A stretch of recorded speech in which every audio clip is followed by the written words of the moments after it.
সময় এবং স্রোত কারোর জন্য অপেক্ষা করে না। একই বিষয় ঘটেছে নভ আর চিত্রার ক্ষেত্রে। দেখতে দেখতে কেটে গেছে পুরো একটা সপ্তাহ। এর মধ্যে বেশ কিছু পরিবর্তন ঘটেছে তাদের জীবনে। শুধু পাল্টায়নি চিত্রার পরিস্থিতি। সেদিন রাতে পরিচিত জুনিয়রদের অনলাইন কোচিং সেন্টারে চিত্রাকে ভর্তি করে দেয় নভ। চিত্রার কাছে ফোন নেই শুনে নিজে পুরানো একটা ফোনও দেয় তাকে। পুরানো সেট দেখে কোনোরূপ রিয়্যাক্ট না করে চিত্রা বরং এতটুকুতে সন্তুষ্ট থাকে। নভ ভেবেছিল চিত্রা হয়তো মুখ কালো করে ফেলবে, কিন্তু ঘটনার প্রেক্ষিতে চিত্রার নির্বাক রূপ দেখে বুদ্ধিমান নভ বুঝে নেয় নিজের জন্য চিত্রার মন বিতৃষ্ণা জাগাতে সক্ষম সে। ভাবনাটা ভীষণ স্বস্তি দেয় নভকে।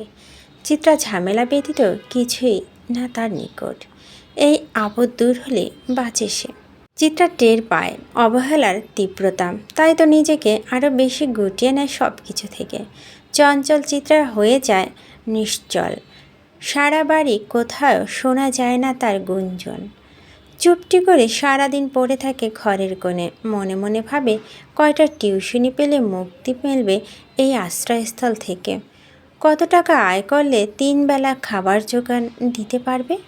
এসব ভেবে ভেবেই দিন কাটে চিত্রা। সেখানে আর আলাদা করার জন্য কিছু ঠাঁই পায় না। বাস্তবতার চপেটাঘাতে কল্পরাজ্য এখন বিষাদময় ঠেকে তার নিকট। চিত্রার ভাবলেশহীন ভঙ্গিমা খেপিয়ে তোলে নাজমিন বেগমকে। মনে করেন নভকে বশীভূত করতে এমন সহজ সোজা সাধছে চিত্রা। এমনিতে চিত্রিকার ওপর ভীষণ নারাজ তিনি। তার ওপর চিত্রা সতী ভাব সহ্য হয় না ওনার। নভের জন্য তাকে কিছু বলতে পারেনি, তবে এই রাগ চিত্রার ওপর মেটানো যায়। উপরন্তু ছেলেকে বশীভূত হওয়া থেকে তো বাঁচাতে হবে। এসব ভেবে নভের অনুপস্থিতিতে তার ফ্ল্যাটে এসে নানান কথা শোনান চিত্রাকে। কথার সারমর্ম এমন ছিল, আমার ছেলেকে ধ্বংস করার জন্য জন্ম হয়েছে তোদের। প্রতি উত্তরে চিত্রা অস্ফুট স্বরে বলে, কী সব বলছেন? ব্যাস এটাই আগুন জ্বালিয়ে দেয় নাজমিন বেগমের মাথায়। গায়ে হাত না তুললেও মুখের কথা হয়ে ওঠে লাগাম ছাড়া। নানান গালিগালাজ শেষে তিক্ত গলায় বলেন, তাহলে ওর ঘাড়ে এসে জুটছিস কেন? জবাব দিতে পারে না চিত্রা। নাজমিন বেগম আরও 2-4 কথা শুনিয়ে এরপর বলেন, বসে বসে আমার পোলার অন্ন ধ্বংস করতে লজ্জা লাগে না? হ্যাঁ, কাকে কি বলছি আমি? শরীর বিকিয়ে আহার কেনা তো তোদের পেশা। চিত্রা ছোট হলেও এই কথার মানে বুঝতে একটু সমস্যা হয় না তার। বেচারি একদম থম মেরে যায়। হতবাক হয়ে তাকায় নাজমিন বেগমের পানে। ভদ্র মহিলা বুঝতে পারেন বেশি বলে ফেলেছেন তিনি। চিত্রার ওই দৃষ্টি দেখে কিঞ্চিত অপরাধবোধ অনুভব হয় ওনার, কিন্তু ইগোর কাছে হার মানতে নারাজ তিনি। চিত্রার চোখ বেয়ে টপ টপ করে পানি পড়তে দেখে দ্রুত পায়ে বেরিয়ে যান উনি।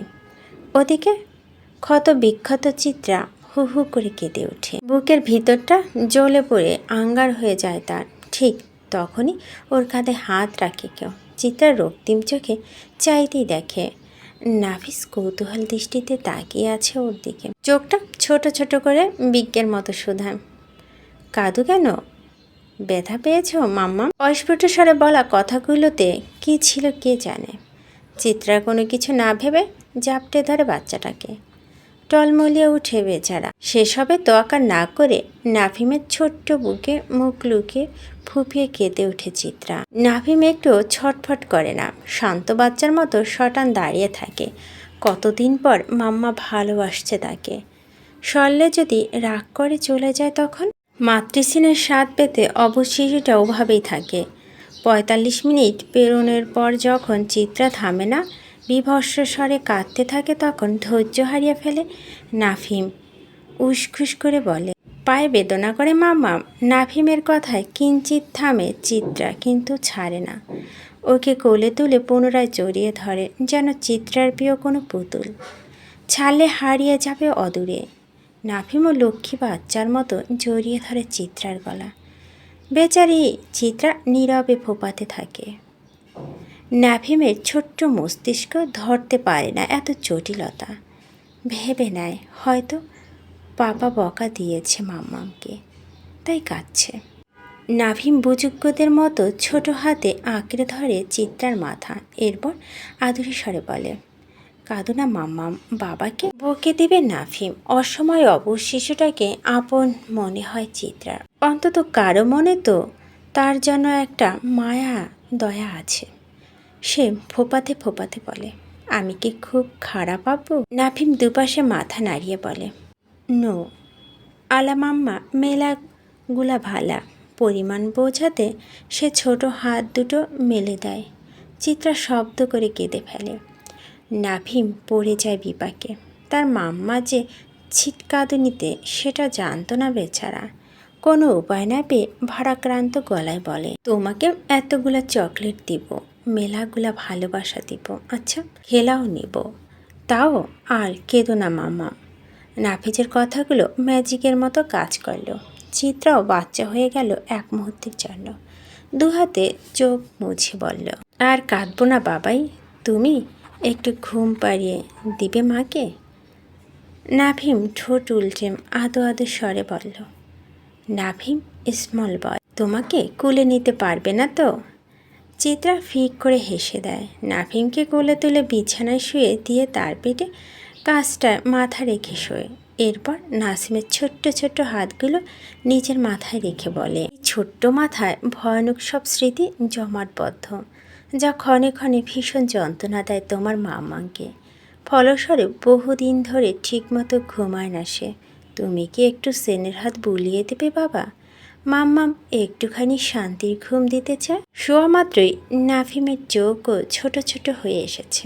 চিত্রা ভারিক্য কথাগুলো না বুঝলেও আবছা আবছা কিছু কথা বুঝল নাভিম।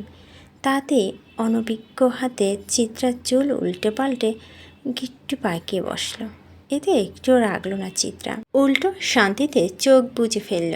কে জানতো এই পরিস্থিতি সেপ ক্ষণিকের। চিত্রা যদি টের পেত এই ভয়ানক যা ধেয়ে আসছে ঘণ্টাখানেকের মধ্যে, তবে কি সে ঘুমাতে পারত এত স্বস্তি নিয়ে? বেচারি টের পেল না, অথচ এক নিমিষেই পাল্টে গেল পুরো গল্প। বদলে গেল সব যুক্তি, তর্ক আর নীতি।